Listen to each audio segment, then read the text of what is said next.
రేపే మనకు అతిపెద్ద అమావాస్య. అలానే కాకుండా శని జయంతి కూడా కలిసొచ్చింది. ఈ అమావాస్య ఏంటంటే మంగళవారంతో రావటం చాలా విశేషమని చెప్పొచ్చు.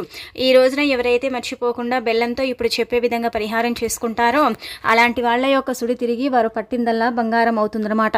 అద్భుతమైన ఫలితాలతో వారి జీవితం మారిపోతుందని చెప్పొచ్చు. ఎందుకంటే మంగళవారం పూట ఇలాంటి చిన్న చిన్న నియమాలు ఆచరించుకుంటూ మనం ఏంటంటే బెల్లంతో పరిహారం చేసుకుంటే మనకు ₹1,00,00,000 అప్పున్నా సరేనండి తీరిపోతుందన్నమాట. మనమే అప్పు ఇచ్చే స్టేజ్కి వెళ్ళగలుగుతాం అన్నమాట. బెల్లం గురించి మనందరికీ తెలిసిందే కదా. బెల్లం చాలా శుద్ధి అయిన పదార్థం. బెల్లం ఏంటంటే కనుక చాలా చాలా శక్తివంతమైన పదార్థం. బెల్లం ఏంటంటే పవిత్రతను కలుగుంటుంది కాబట్టి బెల్లంతో ఏది చేసుకున్నా కానీ బాగా కలిసి వస్తుంది అనమాట. ఇలా తిదివార నక్షత్రం కలిసి వచ్చింది కాబట్టి మనం ముఖ్యంగా ఏంటంటే కనుక ఈ అమావాస్య రోజు ఈ బెల్లం పరిహారం చేసేసుకుని అప్పుని మొత్తం తీర్చుకోవచ్చండి. అప్పులు లేకుండా చేసేసుకోవచ్చు అనమాట. మంగళవారం అంటేనే అప్పుని తీర్చుకునే రోజు కాబట్టి మనం బెల్లంతో పరిహారం చేసుకుంటే తప్పక మనకు ఫలిస్తుందని చెప్పొచ్చు. కాబట్టి మీరేం చేయండి అంటే కనుక ఉదయాన్నే లేచి శుచిగా స్నాన కార్యక్రమాలు చేసుకుని ఆ తర్వాత ఏంటంటే ఇంటిని వాకిని శుభ్రం చేసుకోండి. ఎందుకంటే తప్పకుండా అండి గుర్తుపెట్టుకోండి, ఎంత మంచి ఉంటుందో అమావాస్యకు అంత చెడు కూడా ఉంటుంది. అంటే చెడు శక్తులు భూమి మీద సంచరిస్తూ ఉంటాయి కాబట్టి ఇంట్లో పసుపు నీళ్లు చల్లుకోవటం, లేదంటే కనుక గోపంచకం ఉంటుంది కదా అది చల్లటం, ఇలాంటివి చేసుకుంటే ఏమవుతుందంటే మన ఇంట్లోకి దుష్ట శక్తులు ప్రవేశించవు. పాజిటివ్ ఎనర్జీ అనేది మన ఇంట్లో ఏర్పడుతుంది. నెగిటివ్ అంతా కూడా పోతుందన్నమాట. కాబట్టి ఇలాంటి చిన్న చిన్న జాగ్రత్తలు నియమాలు ఆచరించాలి. అమావాస్య దూర ప్రయాణాలు చేయకూడదు. అమావాస్య రోజున ఏంటంటే కనుక ఎవరింటికి వెళ్ళకపోవటమే మంచిది. రోడ్ల మీద నడిచేటప్పుడు కొంచెం జాగ్రత్త వహించాలి. అంటే అటు ఇటు చూసుకుంటూ మనం వెళ్ళటం మంచిదన్నమాట. ఇక ఆ తర్వాత ఏంటంటే కనుకనండి మనం అమావాస్య రోజు ప్రయాణాలు చేయకూడదని మనకు పురాణాలే చెబుతున్నాయన్నమాట. ఇక ఆ తర్వాత అమావాస్య రోజు మన ఇంట్లో మనం ఎర్ర కందిపప్పుని వండుకొని తినటం కానీ, లేదంటే కనుక పప్పు దినుసులు వండి తినటం కానీ చెయ్యకూడదనమాట. ఇలా అమావాస్య మంగళవారం కలిసి వచ్చింది కాబట్టి ఎవరైతే అంటే ఈ విధంగా చేసుకుంటారో వాళ్ళకి అప్పు పెరుగుతుంది. అలానే కాకుండా వారి జీవితం అంతా కూడా కష్టాలమయం అవుతుంది అని చెప్పటం జరుగుతుంది. అందుకే మీరు తగు జాగ్రత్తలు తీసుకోండి. జుట్టు కత్తిరించడం కానీ, నల్లటి వస్త్రాలు ధరించడం కానీ, దూర ప్రయాణాలు చేయడం కానీ ఇవన్నీ కూడా మీరు ఒకరోజు వాయిదా వేసుకోండి. ఆ తర్వాత ఈరోజు అప్పుని తీసుకోకండి. ఎట్టి పరిస్థితులు కూడా అప్పుని తీసుకోకూడదు. అప్పు ఇస్తే మంచిది కానీ తీసుకోవటం వల్ల ఏంటంటే అప్పు అనేది పెరుగుతుందన్నమాట, తగ్గదు. కాబట్టి తీసుకోకపోవటమే బెటర్ అని చెప్పొచ్చు. ఇక ఆ తర్వాత అమావాస్య రోజండి శని జయంతి కూడా ఉంది కాబట్టి దాన ధర్మాలు చేయండి. అన్నదానం చేయటం కానీ, లేదంటే కనుక నార్మల్గా మీకు శని ఎక్కువగా ఉంటే శనికి సంబంధించిన వస్తువులు నల్ల నువ్వులు కానీ, నల్ల ఆవాల నూనె కానీ, లేదంటే కనుక నార్మల్గా అండి మనకు శనికి సంబంధించిన నల్లటి వస్త్రాలు కానీ దానం చేస్తే చాలా అద్భుతమైన ఫలితాలు ఉంటాయి. ఈ రోజు కాకి కనిపిస్తే ఓం శనిశ్చరాయ నమః అనుకోండి. అలానే కుక్కకు ఆహారం పెట్టండి. కాకి ఏంటంటే కనుక అన్నంలో నువ్వులను కలిపేసి ముద్దలాగా చేసేసి కాకి పెట్టేటప్పుడు ఓం శనిశ్చరాయ నమః అనుకొని నమస్కరించుకొని పెట్టుకుంటే జీవితంలో నుంచి శనంతా కూడా వెళ్ళిపోతుంది. మంచి అవకాశం, దీన్ని మాత్రం మీరు వదులుకోకండి. ఈ రోజున కుక్కకు పెట్టినా కాకి కన్నం పెట్టినా ఏంటంటే కనుక మీ సుడి తిరుగుతుందండి. మీరు పట్టిందల్లా బంగారం అవుతుంది. శని నుంచి మీరు ఎంతో కొంత విముక్తి కలిగించుకున్న వారు అవుతారు. కాబట్టి కుక్క అన్నం తినేటప్పుడు కావచ్చు, కాకి అన్నం తినేటప్పుడు మీ మనసులో ఏంటంటే కనుక శనంతా కూడా పోవాలని కోరుకోండి. అలా కోరుకుంటే ఏంటంటే కనుక శనిదేవుడు మిమ్మల్ని అనుగ్రహించడంతో పాటు శని మీ జీవితం నుంచి పూర్తిగా తొలగించే అవకాశం అయితే ఉంటుందన్నమాట. అంత చక్కటి రిజల్ట్ అయితే పొందగలుగుతారు. ఇక ఆ తర్వాత ఏంటంటే కనుక ఈ రోజు ముఖ్యంగా అండి మనం ఏంటంటే కనుక బెల్లంతో ప్రత్యేకించి పరిహారం చేసుకోవాలి. అలా కనుక చేసుకున్నట్టయితే తప్పనిసరిగా మన అప్పు తీరుతుంది. మన జీవితంలో మనం సంపాదించే సంపాదన సరిపోకనో లేదో ఏంటంటే కనుక మనకు చాలకనో మనం అప్పు చేస్తూ ఉంటాం. దేనికో డబ్బు అంటే ఎమర్జెన్సీగా ఉండి ఏదో ఒకటి అప్పు చేస్తూ ఉంటాం. అప్పు చేసినప్పుడు ఏంటంటే అది తీర్చాలంటే చాలా బాధ కలుగుతుంది. అప్పు తీర్చుకోలేక ఇబ్బంది పడిపోతూ ఉంటాము. అప్పును ఎలాగైనా సరే తీర్చుకోవాలని మనం ఎన్నో ప్రయత్నాలు చేస్తాం కానీ ఆ ప్రయత్నాలు కూడా ఫలించవు కదా. అలాంటప్పుడు ఇలాంటి తిదివార నక్షత్రం కలిసి వచ్చినప్పుడు ఈ పనిని చెయ్యండి. తప్పనిసరిగా ఫలితం ఉంటుంది. ఎంతో కొంత అప్పు ఇప్పుడు మీకు ఒకవేళ 3 లక్షలు ఉంటే అందులో 1,50,000 అప్పును తీర్చుకోగలుగుతారు. 2 లక్షలు ఉంటే 1,00,000 అప్పు తీర్చుకోగలుగుతారు. ఇలా సగానికంటే ఎక్కువగా అప్పు తీర్చుకునే అవకాశం అయితే ఉంటుందన్నమాట. బెల్లం గురించి మనం ఎంత చెప్పుకున్నా తక్కువే. బెల్లం ఏంటంటే కనుక చాలా చాలా శక్తివంతమైన పదార్థం. బెల్లంతో చేసుకునే పరిహారాలన్నీ కూడా పర్ఫెక్ట్గా పనిచేస్తాయి. బెల్లం దేవతలకు దేవుళ్లకు నివేదన అవుతుంది కాబట్టి బెల్లంతో చేసుకునే పరిహారాలకు పర్ఫెక్ట్ ఫలితం వస్తుంది. కాబట్టి రేపు బెల్లము బియ్య పిండి కలిపి ముద్దలాగా చేసేసి ఏంటంటే కనుక ఆవుకు పెట్టండి. అంటే ఆవులో సమస్త దేవతలు కొలువై ఉంటారు కాబట్టి ఇలా బియ్యం బెల్లపిండిని కలిపేసి ముద్దలాగా చేసేసి ఆ ముద్దని తీసుకెళ్ళి గోమాతకు పెట్టాలి. పెట్టేటప్పుడు కూడా కొన్ని నియమాలను ఆచరించాలి. ఈ పరిహారం తప్పనిసరిగా స్నానం చేసే చెయ్యండి. ఇలా చేసేసి ఆవు దగ్గరికి వెళ్ళండి. ఆవులో 33 కోట్ల మంది దేవతలు కొలువై ఉంటారు. ఆవులో ప్రతి ఒక్క భాగంలో ఒక్కొక్క దేవతామూర్తి ఉంటారు కాబట్టి ఆవుని తాకిన, ఆవుకు నమస్కారం చేసుకున్న, ఆవు చుట్టూ ప్రదక్షిణలు చేసిన, అలానే కాకుండా ఏంటంటే కనుక ఆవుకు ఆహారం పెట్టినండి అద్భుతం అంటే అద్భుతం జరుగుతుందన్నమాట. ఇంకా తిరుగుండదని చెప్పొచ్చు.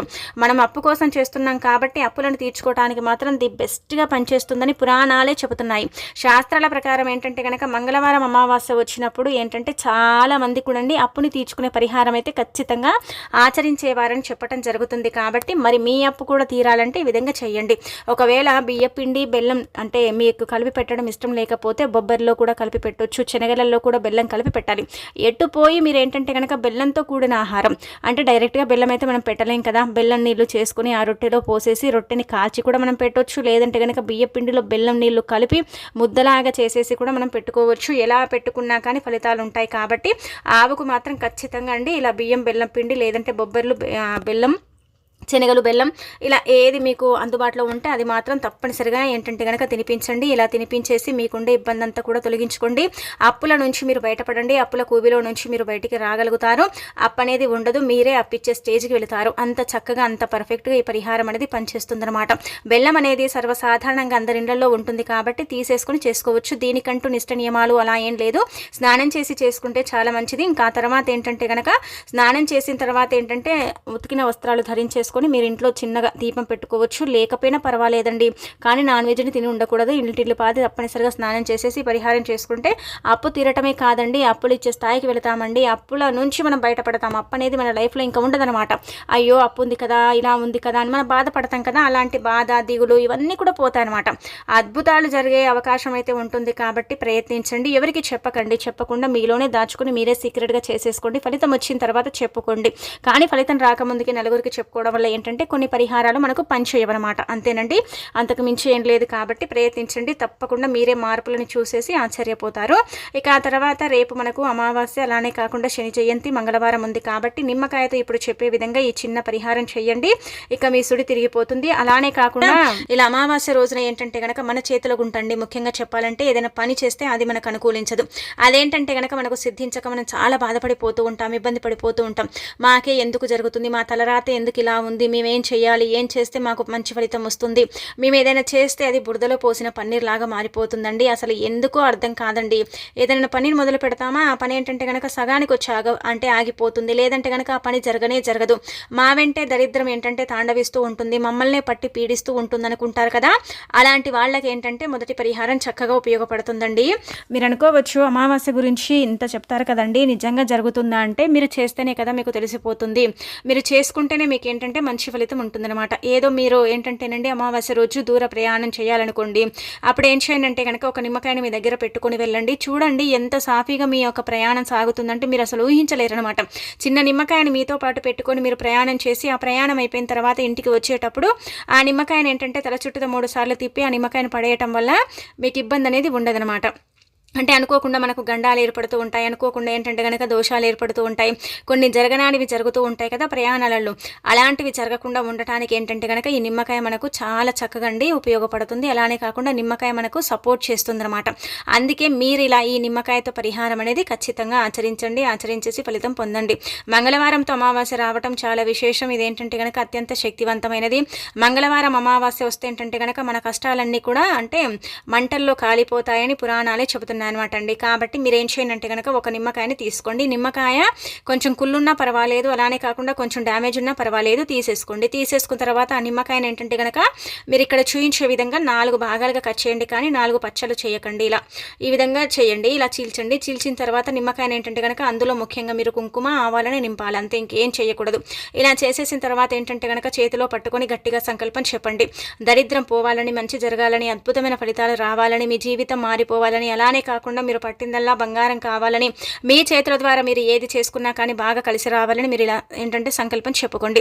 అలా చెప్పేసిన తర్వాత ఏంటంటే సవ్య దిశలో ఏంటంటే నిమ్మకాయతో చక్కగా తల చుట్టూదా ఇలా తిప్పేసుకోండి.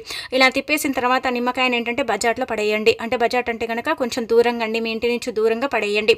ఇలా చేయటం వల్ల ఏం జరుగుతుందంటే కనుక మీ చేతుల ద్వారా చేసే పనులన్నీ కూడా కంప్లీట్ అవుతాయి. ఏ పని మొదలు పెట్టినా కానీ మీకు అద్భుతాలు జరుగుతాయి. అలానే కాకుండా ఆ పనుల వల్ల మీకు మంచి సఫలత కూడా ఏర్పడుతుంది. పనుల వల్ల లాభం కలుగుతుంది. పని మీరు ఎంత అంటే మొదలు పెడతారో అంత తొందరగా ఫాస్ట్గా ఏంటంటే కనుక కంప్లీట్ అయిపోతుంది అనమాట. అంత బాగుంటుందండి. కాబట్టి ప్రయత్నించుకోండి. అమావాస్య అతేంద్రియ శక్తులతో కూడి వస్తుంది. అమావాస్య లక్ష్మీదేవికి చాలా ఇష్టమని చెబుతూ ఉంటారు. అమావాస్య రోజున దీపం పెట్టినా సరేనండి లక్ష్మీదేవి అనుగ్రహం కలుగుతుంది. అమావాస్య రోజు ఏంటంటే కనుక భూమిపైన లక్ష్మీదేవి సంచరిస్తూ ఉంటుందన్నమాట.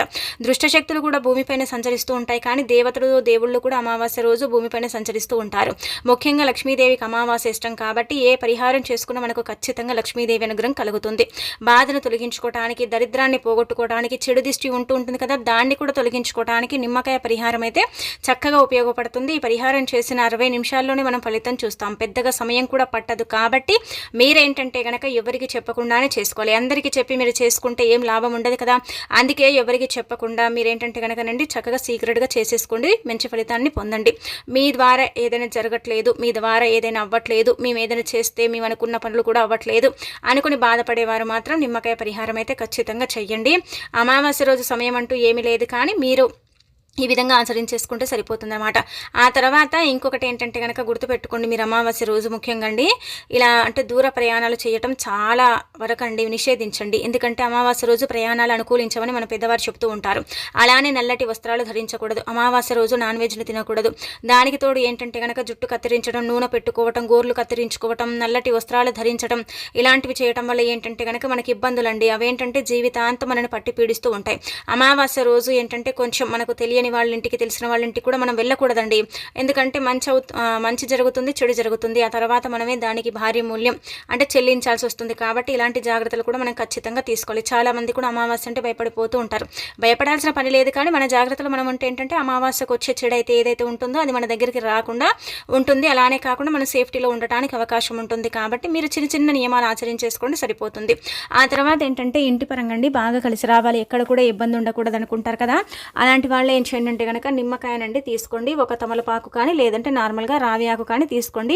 పేపర్ మీద కానీ ప్లేట్ మీద కానీ ఆకుని పెట్టేసి, ఆకులు ఏంటంటే కనుక గుప్పెడంత ఉప్పుని పోసేసి నిమ్మకాయను 4 భాగాలుగా కట్ చేసి ఆ ఉప్పు మీద పెట్టేసి, ఆ తర్వాత ఏంటంటే అందులో కుంకుమ పసుపు చల్లి ఒక లవంగాన్ని గుచ్చి మీరేంటంటే కనుక మీ ఇంటి గుమ్మం దగ్గర రాత్రంతా కూడా పెట్టండి. కొంతమందికి అమావాస్య పడుతుంది, కొంతమందికి పడదు. కొన్ని రకాలుగా ఇబ్బందులు ఉంటాయి, కష్టాలు ఉంటాయి.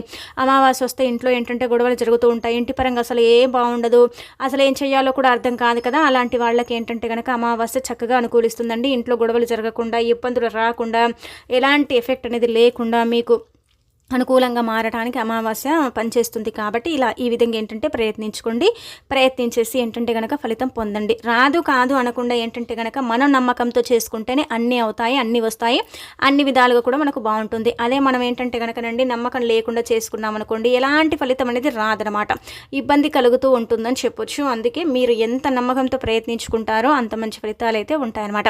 అమావాస్య రోజున ఎప్పుడు కూడా అండి ఎట్టి పరిస్థితుల్లో కూడా ఏంటంటే ఇంటికి ఖచ్చితంగా అండి దిష్టి తీసుకోవాలి. మనం ఉన్నా లేకున్నా ఏంటంటే మనము ఎక్కడికైనా వెళ్ళినా మనం ఏంటంటే మన ఇంటికి దిష్టి తీయాలి. ఇంటిపైన నరదిష్టి, చెడు దిష్టి చాలా ఎక్కువగా ఉంటుందండి. ఇంటికి దిష్టి తీస్తేనే మంచిదన్నమాట. మనం ముందు చెప్పిన పరిహారం ఏంటంటే కనుక ఇంట్లో సమస్యలు ఏర్పడకుండా, ఇల్లు మనకు అనుకూలించడానికి, ఇంటి వాతావరణం బాగుండటానికి, ఇంట్లో అమావాస్య అంటే కొంచెం భయం ఉంటుంది కదా, అలాంటి భయాలను తొలగించుకోవడానికి ఉపయోగపడుతుంది. రాత్రంతా పెట్టి ఉదయం అంటే చేసుకొని తీసి పడేసుకోవచ్చు. రెండోది ఏంటంటే కనుక ఇంటికి దిష్టి తీయటం అనమాట. ఇల్లు బాగున్నా కొంతమంది ఏంటంటే కనుక చూసి ఓర్వలేరు. అలానే కాకుండా ఇంటికి దిష్టి పెడుతూ ఉంటారు. ఇంటి పరంగా మనం చాలా సఫర్ అయిపోతూ ఉంటాం కదా, ఏం చెయ్యాలో కూడా అర్థం కాదు కదండి. అలాంటప్పుడు మీరు ఏం చేయాలంటే కనుక ఇప్పుడు చెప్పి నిమ్మకాయ పరిహారం చేసేసుకోండి. ఇంటికి దిష్టి తీయటం అంటే కనుక మన ఇల్లుని మనం కాపాడుకున్నట్టు, మన ఇల్లుని మనం రక్షించుకున్నట్టు, మన ఇల్లు ఏంటంటే కనుక నరపీడల బారి నుంచి అంటే బయటపడేలాగా చేసుకున్నట్టు అనమాట అండి. అందుకే మీరు 2 నిమ్మకాయలను తీసుకోండి. ఒక నిమ్మకాయకి ఏంటంటే కుంకుమ అద్దేయండి, ఇంకొక నిమ్మకాయకి ఏంటంటే మొత్తం నల్లటి కాటుకుంటుంది కదా, అది పూసేయండి. ఇలా 2 నిమ్మకాయలకు కూడా అండి అంటించండి. ఇలా అంటించిన తర్వాత మీ ఇంటి పరంగా అండి మనం ఎదుగుతున్నాం అనుకోండి, కొంతమంది ఏంటంటే కనుక చూసి ఓర్వలేరండి, చాలా వరకు కూడా దిష్టి పెడుతూ ఉంటారు, దోషాలు ఏర్పడుతూ ఉంటాయి, ఏం చేయాలో అర్థం కాదు కదా. అలాంటప్పుడు ఈ నిమ్మకాయ పరిహారం అయితే పర్ఫెక్ట్గా పనిచేస్తుంది అనమాట. ఇంటికి ఉండే దిష్టి పోతుంది, దరిద్రం పోతుంది, అన్ని విధాలుగా కూడా బాగా కలిసి వస్తుంది, ఎలాంటి ఇబ్బంది అనేది లేకుండా ఉండటానికి అవకాశం అనేది ఉంటుందన్నమాట. నిమ్మకాయలే కదా, నిమ్మకాయలతో ఏం జరుగుతుంది, ఏమవుతుంది అనుకుంటాం, కానీ నిమ్మకాయలతో చాలా జరుగుతుందండి. చాలా వరకు కూడా ఏంటంటే కనుక నిమ్మకాయ పరిహారం అనేది మనకు అనుకూలించడానికి అవకాశం ఉంటుందన్నమాట. ఒక్క నిమ్మకాయ మానవుడి యొక్క జీవితాన్ని మారుస్తుంది. అలానే కాకుండా 2 నిమ్మకాయలతో మనం పరిహారం చేస్తున్నాం కాబట్టి ఇంటి పరంగా ఉండే దిష్టి దోషాలన్నీ కూడా తొలగిపోతాయి. ఇంటి పరంగా ఉండే చెడు అంతా కూడా పొల్లిపోతుంది అనమాట. మనకు మంచి అంటే మంచి జరుగుతుంది. మనమైతే ఆశ్చర్యానికి గురవుతాం అనమాట. ఇంత మంచి ఫలితం వస్తుందా, నిమ్మకాయల వల్ల మాకు ఇంత అంటే మేలు జరిగిందా, మా ఇంటిపై ఇంత దిష్టి ఉండేనా అన్నట్టుగా ఏంటంటే మనకు అర్థమైపోతుంది అనమాట. కేవలం 60 నిమిషాల్లోనే మనకు తెలిసిపోతుంది. ఇలా అద్దేసిన తర్వాత ఇల్లంతా కూడా కలదిరగండి. లేదంటే గుమ్మం ముందు నుంచొని చక్కగా దిష్టి తీసేసి నిమ్మకాయలను ఏంటంటే దూరంగా పడేయండి. ఇలా పడేయటం వల్ల ఇంట్లో తిరిగేసి పడేయటం వల్ల మంచి జరుగుతుందండి. మంచి ఫలితాలనైతే మనం మన కళ్ళతో చూస్తామన్నమాట. ప్రతి అమావాస్య కూడా చాలామంది కూడా ఇంటికి దిష్టి తీస్తూ ఉంటారు. ఇంట్లో అనేక రకాల పరిహారాలు చేస్తారు. ఇంట్లో ధూపం వేసుకుంటూ ఉంటారు. ఇంట్లో పసుపు నీళ్లు చల్లుకుంటూ ఉంటారు. ఇంటిని క్లీన్గా ఉంచుకుంటూ ఉంటారు. ఇంట్లో దీపం పెట్టుకుంటూ ఉంటారు. మనం కూడా ఇలాంటి నియమాలు ఆచరించడం వల్ల, ఇలాంటి పనులను చేయటం వల్ల అయితే అద్భుతాలు జరుగుతాయన్నమాట. అద్భుతమైన ఫలితాలు ఉంటాయని చెప్పుకోదగ్గ విషయం కాబట్టి ప్రయత్నించండి. అలానే కాకుండా మీరు అమ్మవారి యొక్క అనుగ్రహం కూడా పొందండి. అంటే మనకు నార్మల్గా చెప్పాలంటే కనుక ఈ అమావాస్య మంగళవారంతో రావడం చాలా విశేషం అండి. అమావాస్య ప్రతి నెలలో వస్తుంది, కానీ దేని శక్తి దానికి ఉంటుంది. దేని అంటే శక్తిని అది కలిగి వస్తుందన్నమాట. అందుకే అమావాస్యకు అతీత శక్తి ఉంటుందని పరిగణించబడుతుందన్నమాట. అందుకే మీరు ఏంటంటే కనుక నిమ్మకాయ పరిహారం చేయండి. చాలా చక్కగా ఫలితాలు అనేవి ఉంటాయి. ఈ 3 పరిహారాలు కూడా బ్రహ్మాండంగా ఉపయోగపడతాయి. మీకు నచ్చిన పరిహారం కూడా చేసుకోవచ్చు. 3 పరిహారాలు కూడా చేసేసి చక్కగా ఫలితం పొందవచ్చు. ఎలా చేసుకున్నా కానీ మీ సుడి తిరగటం ఖచ్చితంగా ఖాయం. అలానే కాకుండా ఏంటంటే మంచి ఫలితాలు కూడా ఉంటాయి. కాబట్టి చిన్న చిన్న నియమాలు ఆచరించుకుంటూ ఈ పరిహారం చేసేసుకోండి, సరిపోతుంది. ఈరోజు అమావాస్య అంటే రేపు మంగళవారం అమావాస్య, శని జయంతి కాబట్టి కలబంద మొక్క మీ ఇంట్లో లేకపోతే తెచ్చి పెట్టుకోండి. కలబంద మొక్క ఇంట్లో ఉంటే చాలా మంచిదండి. మన ఇంట్లోకి ఏంటంటే కనుక దేవతలు ప్రవేశిస్తూ ఉంటారు. అలానే కాకుండా మన ఇంట్లో ఉండే చెడంతా కూడా పోతుంది. కలబంద మొక్కలో 3 అమ్మలు కొలువు ఉంటారండి. అంటే సరస్వతీదేవి, పార్వతీదేవి, లక్ష్మీదేవి ఏంటంటే కనుక కలబంద మొక్కలో కొలువై ఉంటారు. కాబట్టి కలబంద మొక్క ఎక్కడైతే ఉంటుందో అక్కడ పాజిటివ్ ఎనర్జీ ఏర్పడుతుంది. ఇప్పటి వరకు మా ఇంట్లో కలబంద మొక్కను మేము పెట్టలేదండి, నాటుకోలేదండి అంటే కనుక తెచ్చి పెట్టుకోండి. అది తెచ్చి పెట్టుకుంటే మన ఇంట్లో ఏంటంటే దేవతలు ప్రవేశిస్తూ ఉంటారని పురాణాలే చెబుతున్నాయన్నమాట. అంటే అమావాస్య రోజు తెచ్చి పెట్టుకుంటే చాలా మంచిదండి. మంగళవారం కూడా ఉంది కాబట్టి మనకు అద్భుతాన్ని అంటే సృష్టించే రోజు అని చెప్పొచ్చు.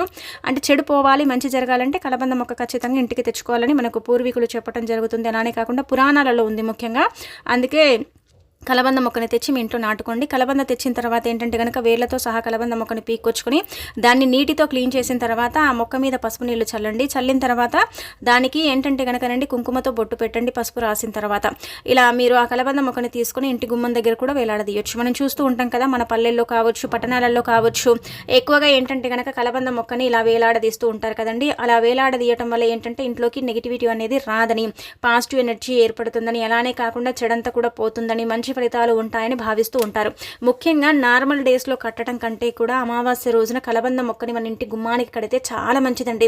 అద్భుతం అంటే అద్భుతం జరుగుతుందన్నమాట. మనమే ఏంటంటే ఆశ్చర్యపోతాం, ఆశ్చర్యానికి గురవుతాం. కాబట్టి మీరేం చేయండి అంటే కనుక కలబంద మొక్కని తెచ్చుకొని రేపు మీ ఇంట్లో నాటుకోవడంతో పాటు ఇంకా మీకు కలబంద మొక్క దొరికితే దాని వేర్లతో సహా పీక్కొచ్చుకోండి. ఇలా తెచ్చేసుకున్న తర్వాత దాని మీద నీళ్లు చల్లాలి. ఎందుకంటే ఎంత మంచి ఉంటుందో అంత చెడు ఉంటుంది. కాబట్టి నీళ్లు చల్లిన తర్వాత పసుపు నీళ్లు కావచ్చు, నార్మల్ నీళ్లు కావచ్చు, దానికి ఏంటంటే వీలుంటే బొట్టు పెట్టొచ్చు. లేకపోతే డైరెక్ట్గా కూడా ఒక అంటే ఎరుపు రంగు దారం కానీ, లేదంటే నార్మల్గా మన ఇళ్లలో దారాలు ఉంటాయి కదా, అవి తీసేసుకొని ఏంటంటే కనుకనండి కలబంద మొక్కని వేర్లు పైకి అంటే చెట్టు ఉంటుంది కదా, అదంతా కూడా తలకిందులుగా అండి వేర్లు పైకి వచ్చేలాగా వేలాడదీసుకోవాలన్నమాట. ఇలా వేలాడదీస్తే చాలా మంచిదండి. మీ ఇంటికి పట్టిన పీడలు కావచ్చు, శని బాధలు కావచ్చు, అనేక రకాల కష్టాలు నష్టాలన్నీ కూడా పోయి మీకు లక్ష్మీదేవి అనుగ్రహం కలిగి 3 అమ్మలు మీ ఇంట్లో తిష్ట వేసుకొని కూర్చొని మీకు కావలసినంత ఐశ్వర్యంతో పాటు చక్కటి అభివృద్ధిని కూడా ఇవ్వటం జరుగుతుంది.